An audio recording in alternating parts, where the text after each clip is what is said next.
सांगलीत मोठा अपघात, वडाप जीप पलटी, 7 जण जखमी.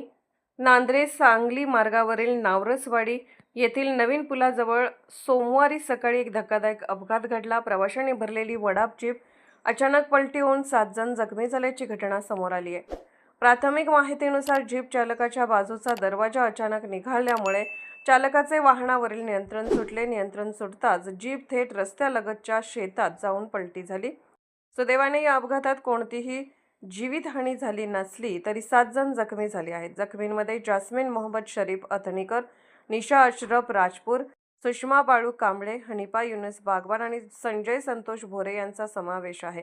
इतर काही जण किरकोळ जखमी झाले असून सर्व जखमींना तातडीने सांगली शासकीय रुग्णालय येथे उपचारासाठी दाखल करण्यात आले आहे.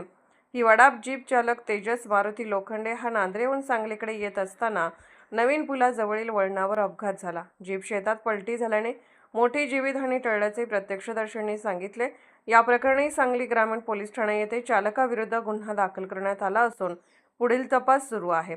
रस्ते सुरक्षेच्या दृष्टीने वाहनांची नियमित तपासणी आणि प्रवासी वाहनांची सुरक्षितता हा गंभीर मुद्दा पुन्हा एकदा ऐरणीवर आला आहे.